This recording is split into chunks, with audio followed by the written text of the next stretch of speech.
আয়োজনায় ঐতিহাসিক তাফসীরুল কোরআন ইসালে সওয়াব ও দোয়ার মজলিস বা মাহফিল।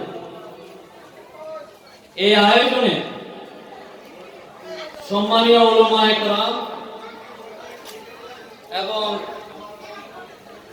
আমাদের ভাইজান সাহেবরা আসবেন কোরআন হাদিসের আলোকে, কোরআন হাদিসের জ্ঞান চুষে মুসলিম সম্প্রদায়ের মানুষ কিভাবে এগিয়ে যাবে এই বিষয়গুলো নিয়ে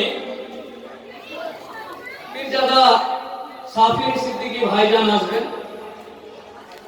মাওলানা রাকিবুল সাহেব আছেন, উনিও আসবেন, ওনারা বক্তব্য রাখবেন। 1947 সালে দেশ স্বাধীন হওয়ার পর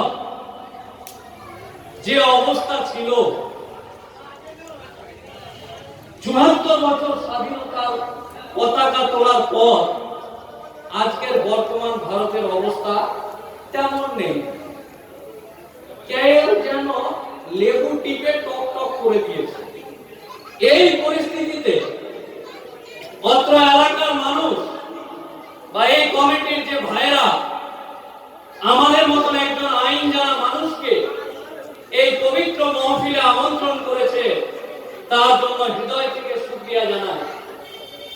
আমরা জানি বর্তমান দিন কোন পরিস্থিতির দিক থেকে যাচ্ছে।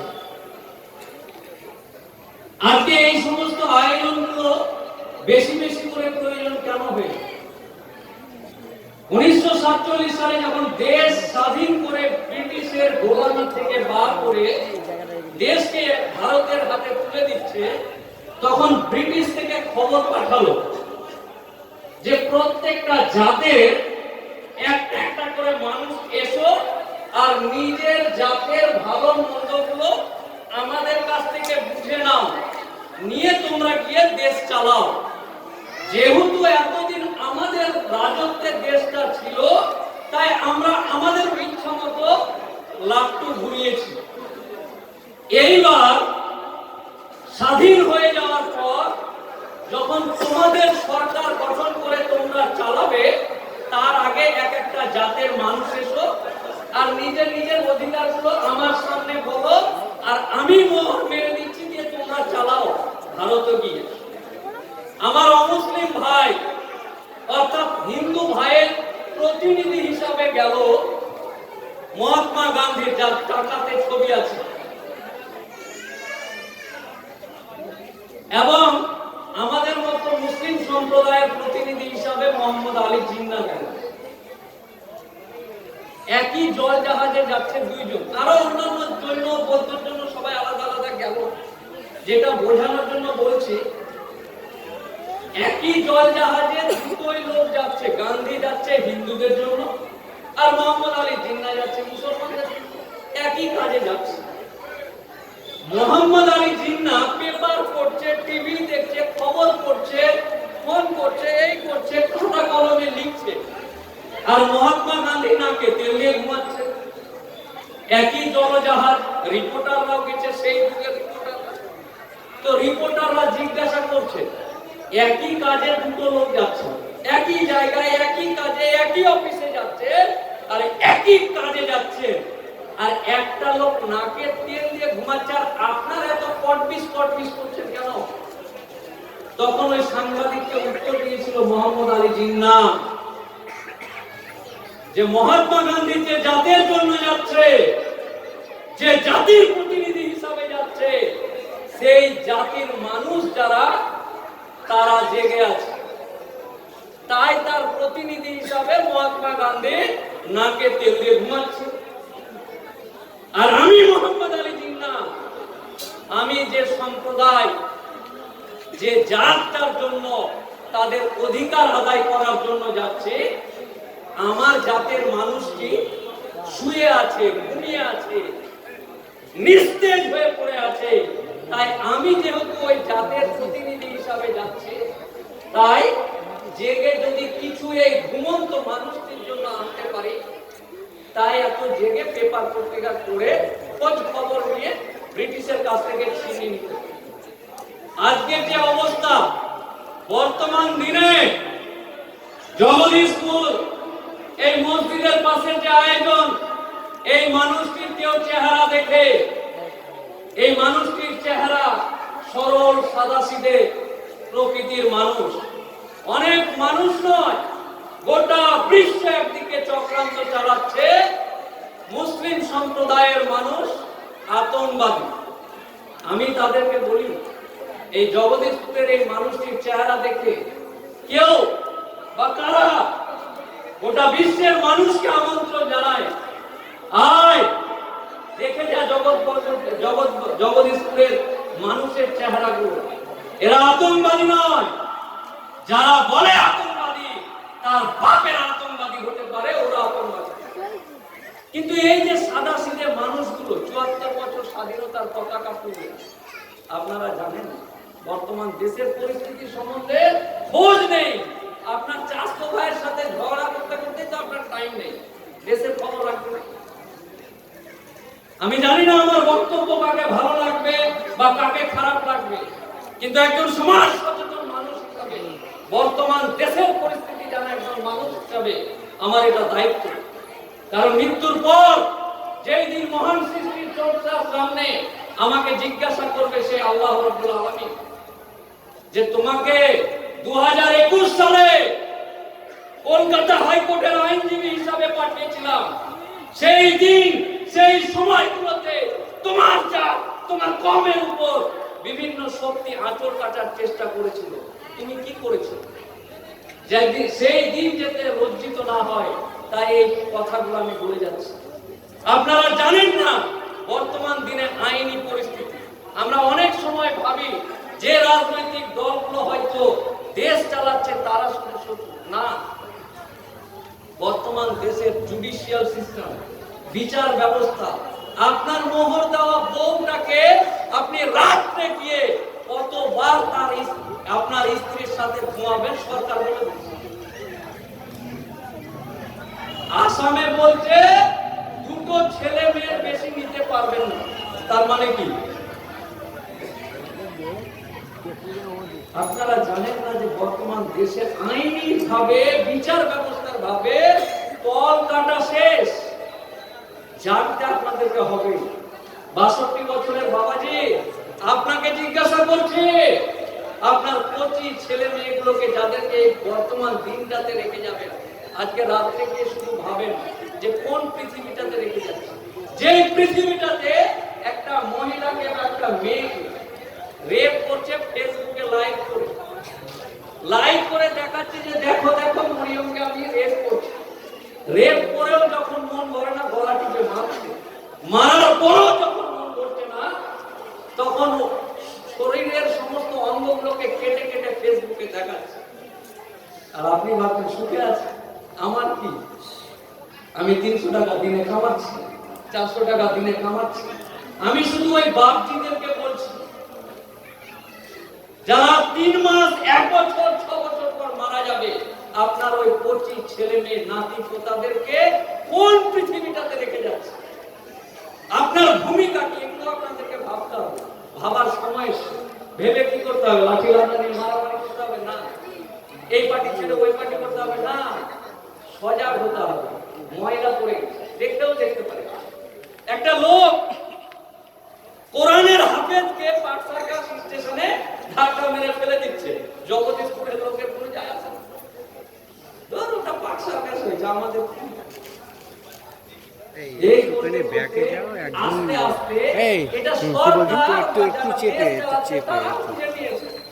বিয়ে করেছো তুমি, ছেলে মেয়ে কয়টা করবে? সরকার করবে। আরো এরকম অনেক আইন আছে। আইনের আজকের যে পরিস্থিতিগুলো আছে, কোর্টে গেলে বা যেহেতু আমরা কোর্টে থাকি, আইনি দিক থেকে কোনো কিছুতেই আপনি সুখী নেই। যদি এই এলাকার কোন মুসলিম সম্প্রদায়ের মানুষ বলে যে আমি সুখে আছি, আমি মুফাক্কিরুল ইসলাম বলছি তাদেরকে, নো, সুখে থাকতেই পারেন না। কি করে পারেন? ভাবছেন যে টাকা আছে? বর্তমান দিনে যে অবস্থা, রাত ৯টার সময় ইকো পার্ক থেকে আপনার মেয়ে বাড়িতে হেঁটে আসতে পারবে, কিসের সুখ আপনার? খুব ছেলে মেয়েকে পড়াচ্ছে। সজাগ হতে হবে। নিজ সম্পর্কে জানতে হবে কে আপনার ভালো মানুষ। অন্যান্য সম্প্রদায়ের জন্য অনেক কেউ আছে, আপনার জন্য কেউ নেই। যারা দেশ চালাচ্ছে তাদের হয়ে অন্য সম্প্রদায়ের অনেক মানুষ আছে। আমার কথাগুলো হয়তো এলোমেলো হয়ে যাচ্ছে, যেহেতু পরিস্থিতিটাও এলোমেলো হয়ে আছে। বক্তব্যটা দিয়ে শুধু উদ্দেশ্য একটাই বলতে এসেছি যে সজাগ আপনাকে আজকে হতে হবে। এখন দেশ সম্বন্ধে জানতে হবে আপনাকে। বর্তমান দেশের পরিস্থিতি কোন দিকে যাচ্ছে আমার সমাজ, কোন দিকে যাচ্ছে আমার জাত, আমার কম, আমার ভাইরা বিভিন্ন দিক থেকে পিছিয়ে পড়েছে। আগে আপনারা শুধু জানেন যে চাকরি বাকরি থেকে পিছিয়ে রেখেছে মনে হয় না, সব দিক থেকে এ টু জেড থেকে, এমএনওপি এবিসিডি নয়, এ থেকে জেড পর্যন্ত পিছিয়ে আছে। কিন্তু আগে যেমন প্রচার হয়েছিল যে চাকরি দেয় না শুধু সাজার কমিটি রিপোর্ট না, ব্রাদার ইসলাম কলিজা ছিঁড়ে যদি আপনাদেরকে দেশের পরিস্থিতি বোঝাতে পারতাম, আল্লাহর কসম খেয়ে বলছি সজাগ হতো। লিখে লিখে যদি বোঝায় এক এক করে, আপনার বাপের মসজিদ, আপনার দাদর মসজিদ, আপনার বাপের দাদর চাঁদা তুলে মুঠির চাল তুলে তৈরি করা মসজিদ, সুপ্রিম কোর্টের রায় জানেন? যদি কোনো সরকার মনে করে যে সেই মসজিদ সরিয়ে দিয়ে ওই জায়গাতে সরকারি বা সমাজের বেনিফিট হবে, ওইরকম কাজ হবে, তাহলে সেই মসজিদকে 1 মিনিটে ছুটি মেরে যে কোনো সরকার তুলতে পারে। এটা সুপ্রিম কোর্ট, কোনো সরকার করেনি, ডাইরেক্ট কোর্ট করেছে। এনআরসি, সিএ, আমি শুধু একটা জিনিস বলতে চাচ্ছি যে যে জাতের সংখ্যা 40 কোটির মতো লোক, এটি কোন জাতের মানুষ আমরা? আমি সহ আপনারা কে এরা, কারা এরা? যাদের সংখ্যা 100-150, জৈন, বৌদ্ধ, খ্রিস্টান, ফার্সি, মার্সি যা আছে ওদের সংখ্যা কত? এখানে যতটি আছে ওটা পশ্চিম বাংলাতে জৈন অতটি আছে কিনা সন্দেহ, ফার্সি আছে কিনা সন্দেহ, বৌদ্ধ আছে কিনা সন্দেহ, কিন্তু মুসলিমের সংখ্যা কত? গোটা ভারতবর্ষে একটা আইন পাস হচ্ছে স্বাধীনতার পর এই পর্যন্ত এমন কোন আইন নাই যে জায়গাটাতে জাত পাত উল্লেখ করা আছে। মোটর সাইকেল নিয়ে আপনি কাউকে ঢুসিয়ে দিবেন, ওইটা হিন্দুরও যা হবে, মুসলমানও তাই হবে। কেউ কাউকে রেপ করলো, চুরি করলো, যা মুসলমানের তাই। কিন্তু এমন একটা আইন যে আইনটাতে আপনাকে ভিটে বাড়ি সহ তার কানার ওপারে করতে চাইছে, এত বড় একটা ইম্পর্টেন্ট আইন, ওই আইনটাতে আমরা কারা, কেন আমাদের বিবেক জাগে না, কেন আমরা মরে যাই না মরার আগে? 40 কোটি মুসলিম সম্প্রদায়ের মানুষ আমরা, আমাদের ওই জাতটার নামটাই লিখে নিই, আর আমরা নাও জানি 100-150 যাদের সংখ্যা, তাদেরকে নিয়ে সরকারের মাথা ব্যথা। কেউ বলছে জামাই বাবু আর দুলা ভাই আর সালার মতন সম্পর্ক, তুই দে আমি নিলাম, আমি নিলাম তুই দে। আর আমরা কারা যে ওই জায়গাটাতে মুসলিম সম্প্রদায়ের নামটাই নাই? গাই ভাবতে হবে, ভাববো নয়, ভাবতে আজকেই হবে যে আমরা কে, কেমন মানুষ আমরা। আমাদের আবার সব উত্তম, সব উত্তম ধর্ম প্রচারক, ধর্মীয় গ্রন্থ আমরা যাকে মানি, সমস্ত কিছু উত্তম, সমস্ত জাতি থেকে 40 কোটি মুসলিম সম্প্রদায়ের নাম নেই। লুকাচুরি করেও করছে না যে এই লোকটি জগদীশপুরের লোকটি জানার কথা না, ওরা তো লুকে চুরে টেবিলে সাইন করেছে না, মিডিয়ার সামনে ডিগ্রে ডিগ্রে বলছে दो कोटी को गुन गुन के चुन चुन के लात मार के लुंगी পরাটিকে ভাগাবে। লুকাচ্ছে কি যে না, রাজারহাটের কোনো মাঠে গিয়ে ফোনে সাইনটা করে দিয়েছে, জগদীশপুরের লোকটি জানতে পারেনি, ওই জন্য জাগেনি না। টিভিতে, পেপারে, মিডিয়াতে সব সময় ডিগ্রে ডিগ্রে হুঙ্কার মারছে। এবারই বললাম করোনা ভ্যাকসিনের পর এসে সিএ করব, আর আমরা এমন সম্প্রদায়ের মানুষ আবেগ হঠাৎ জাগি, হঠাৎ এর কিছুদিন আগে যখন এনআরসির গল্প উঠলো, সবাই কাঁদা সিজদাতে গিয়ে সিজদা ভুল করছে যে তার নামটা মোল্লা বানানটা ভুল আছে, সিজদাতে গিয়ে বলছে আমার জাতের মানুষ, আমি তার প্রমাণ এখন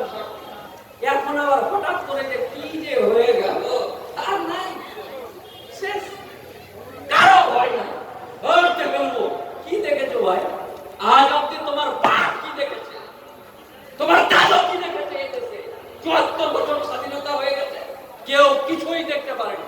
খালি আমাদের আবেগটা আমরা কিছুই না, তোমরা কোন দিক দিয়ে তোমরা এটা বুঝতে হবে না। কে বলতে পারবে? কখন বুঝবেন? 3 মাস পর মরে যাবেন, 67 বছর বয়স হয়ে গেছে। আর কবে? কচি মেয়েটাকে, যে মেয়েটা 8 বছর বয়স, পুরুষের সাথে ঘুমানোর টাইম হয়নি বা জানে না, তাকে রক্তাক্ত করে ত্রিশূলের মধ্যে তাও বলছে কেন এখন আমার বেটি সুরক্ষিত আছে। আরে ভাই, 6 মাস পর যে দিন আসতে, 6 মাস পর কে কোন জায়গায় থাকবে আমাদের জানা নেই। সজাগ হতে হবে, জাগতে হবে। অনেক হলো, কি জানেন না আপনারা? আজকে যে জায়গাটায় এসছেন, শুনতে এসছেন, শুনবেন রাখবো। কোনটা জিনিস জানেন না? কোনটা জিনিস জানেন না যেটা নতুন কিছু এখানে শিখতে জেনে জেনে জেনে জেনে ময়লা হয়ে গেছে? এটিকে একটু সরাতে হবে এবং সজাগ হতে হবে, একতা হতে হবে। কে আপনার মানুষ চিনতে হবে। আপনার মানুষটা কে? অন্যের মানুষ। যদিও একটা ধর্মীয় এবং পবিত্র স্টেজ, তবুও নাম নিয়ে বলছি না। অন্যের জন্য কোনো আর কেউ আছে যারা দুধের সোনা খুঁজে বেড়াচ্ছে? তাদের মতো লোক তাদের জন্য আছে। আপনার জন্য কে আছে? কে আছে? জানতে আপনাকে হবে। আমি এত জোর দিয়ে কেন বলছি? আমরা প্রত্যেকদিন দেশটাতে বিচার আগে কি হতো? ওসি ভিডিও চেঞ্জ হতো, ছড়াছড়ি হতো। এখন যদি কোন জায়গায় আপনার হয়ে বা আমার জাতের হয়ে কোন জাজমেন্টের সঠিক বিচার পায়, ওই জজটাকে রাতারাতি চেঞ্জ করে কোথায় যাবেন আপনি? আপনার মেয়েকে 6 মাস পর আপনাকে দড়ি দিয়ে বাঁধলো ইলেকট্রিক করে, আর আপনার সামনে আপনার স্ত্রীকে রেপ করলো। কোথায় যাবেন? থানায় যাবেন? নাই, নেই, নেই, থানা নেই। আচ্ছা, থানায় জবরদস্তি করলেন, তারপর কোথায় যাবেন? কোর্ট আছে? রাত 12টায় জজটাকে চেঞ্জ করে দিবে। জগদীশপুরের ইউনুস মোল্লার স্ত্রীকে যে রেপ করেছে, তাকে আমি ফাঁসি দিলাম। রাতারাতি জজটা চেঞ্জ হওয়ার ভয় পেয়ে যেই দিন দিল্লিতে দাঙ্গা লাগলো, হাজার হাজার মুসলিম মানুষকে জ্যান্ত পুড়িয়ে দিয়ে, লাঠি দিয়ে মেরে মাথার খুলিগুলোকে রাস্তায় ফেলে রাখলো। এবং যখন একটা দিল্লি হাইকোর্টের জজ পুলিশের ডিজিপিকে ডেকে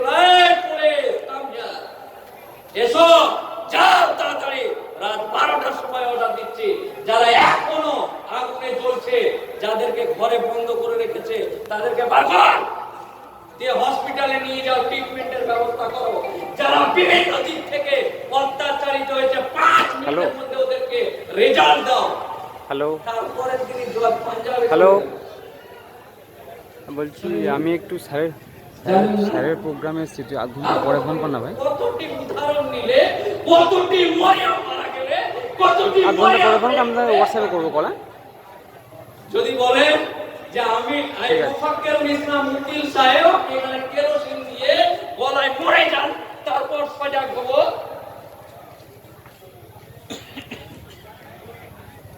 তাহলে মেরে দিন। সজাগ হব। 1 মিনিট সময় নেই। আমি হয়তো বোঝাতে পারছি না আপনাকে কত রকমের বিপদ আমার আপনার জন্য অপেক্ষা করছে। আপনার ধারণা নেই। আমাদের ধারণা আছে, তাই বক্তব্যের সুর নাই, কর্কশ, টেস্ট লাগছে না।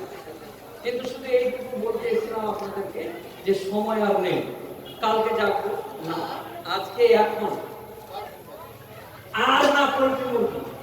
এবার হৃদয় থেকে নিজেকে সজাগ রেখে, চোখ সাদাকে সাদা বলেন, কালোকে কালো বলেন।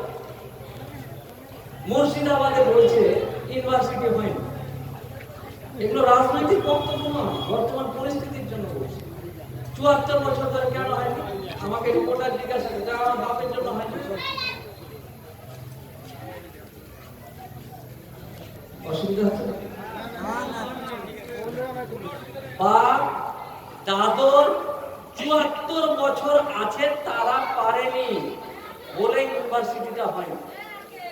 আর একটা ডায়মন্ড হারবারের আগে এদিকে মহিলা বিশ্ববিদ্যালয়, এদিকে জেনারেল বিশ্ববিদ্যালয়, রোডের এইদিক আর ওদিক, আর যেখানে 90% মুসলমান মুর্শিদাবাদ আমাকে জিজ্ঞাসা করলে আমার বাপকে করতে হবে, আমার দাদুকে করতে হবে, ওরা ৭৪ বছর আগে থেকে করেছে। সজাগ হবে, হতেই হবে। আরো আইন যেগুলো আছে, আইন ছোট ছোট আইন যেগুলো আছে, সেই আইন আপনার মাটি নেই। আমি আপনাদেরকে বস্ত্রহীন অবস্থায় দেখছি, নেই তো। এক এক করে যদি লিখে লিখে, কারণ এটা পবিত্র জলসার মধ্যে, অন্যদিন আসবো, আমি বলে যাচ্ছি সজাগ হতে হবে ভাই। কসম আল্লাহর খেয়ে বলছি, নিজস্ব উদ্দেশ্য সাধনের জন্য এখানে আসেনি, কোন রাজনৈতিক দলের প্রচার করতে আসেন। আমি এই সাদা সিধে মানুষটিকে শুরু করতে, আর কতদিন কচর কচর করে খাবে না ঘুরবে। ভাববেন না এই ছেলে মেয়েগুলো যেটা ৩০০ টাকা দিয়ে পড়াচ্ছে ইংলিশ মিডিয়ামে, নিজে কিছু জানে না, লুঙ্গিতে কাদা, পড়াবে ইংলিশ মিডিয়ামে, তো ওইটিকে কোন জায়গায়? সময় শর্ট, ভালো থাকেন, সুস্থ থাকেন, আর আগামী দিনের জন্য চোখ মুখ খোলা, কান। মেয়েদের ৩৬ কল্লা বলে, আপনারা সবাইকে ৩৬ কল্লা হতে হবে। আপনার আগামী প্রজন্ম, এই যে ছোট ছোট বাচ্চাটি, আমার ঘাট দিয়ে বন্দুক চলে গেছে, আমার এই দিক দিয়ে বন্দুক চলে গেছে, আপনার চলে গেছে, এটি কি করবে? আমার বাপ এই দেশে বুকে পাটা উঁচু করে রেখেছে, আমরা মোটামুটি এর করে হাঁটছি, এরা পারবেই না।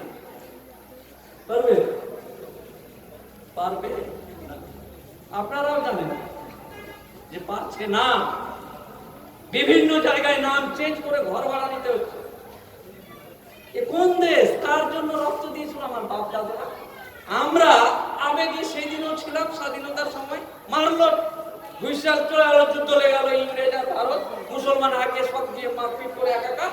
যেটি কোণে দাঁড়িয়েছিল যে যাক যেটি মরুক তারপর যাবো, ওইটির বেটাটি এসে আমার বাপেরা যেটি মরেছে তার ছেলেকে বলছে ভোটার কার্ড দেখা, আধার কার্ড দেখা। কে? যেটি কোণে দাঁড়িয়েছিল যে যাক এর বাপ কি মরুক। আরো অনেক গল্প, অনেক কথা, যে কথাগুলো আর আবেগে গা ভাসা যাওয়া। সজাগ সচেতন হয়ে বর্তমান দেশের প্রত্যেক দিন, এখন তো আপডেট হয়ে গেছে বাপ, যে জানেন না মোবাইল চালাতে, মুখে বলেন না আজকের দেশে আমাকে মারার জন্য কি কি তো আইন তৈরি হয়েছে, বলে দিল। ইউটিউবে এরকম মোবাইল দেখেন, বলবো আজকে কি কি তৈরি হয়েছে, বলে দিল। প্রত্যেক দিন কিছু না কিছু তৈরি হয়েছে। যে জজটা, যে চিফ জাস্টিস, প্রধান বিচারপতি বললো এনআরসি করতে হবে, ওদের পার্টি মেরে কালকা করতে যান না, এটা রাজনৈতিক খেলা, কাকে বিশ্বাস করবেন? তো আবেগপ্রবণ হয়ে নয়, আর অসচেতন হয়ে কিচ্ছু হবে না। দেখে নিব, আমি যে বললাম আপনার বাপ কিছু দেখতে পারে, আপনার দাদু কিছু দেখতে পারেনি বলে আপনিও বেশি কিছু করতে পারবেন না। অতএব সজাগ সচেতন আপনাকে আমাকে আজকের পর থেকে সজাগ সচেতন হয়ে চোখ কান খোলা রেখে আপনার সমাজ, আপনার দেশ, আপনার জাত, আপনার কম এবং আপনার ভাইয়ের জন্য এগিয়ে চলুন সকলে। এবং ভেবে চিন্তে বিভিন্ন জায়গায় বিভিন্ন রকম ফাঁদ পাতা আছে, সমস্ত রকম ফাঁদে পা দিয়ে একত্রিত হয়ে রাজনৈতিক কুটকাচালিত হবে, থাক না, হোক না, হচ্ছেই তো। কিন্তু যখন সম্প্রদায়ের কথা হবে তখন এক জায়গায় এই এক হওয়ার আহ্বান রেখে আমি আমার বক্তব্য শেষ করছি। সকলেই ভালো থাকুন, আল্লাহ আপনাদের সকলকে ভালো রাখুন, এই আবেদন রেখে আমি আমার বক্তব্য শেষ করছি। আসসালামু আলাইকুম ওয়া রাহমাতুল্লাহ।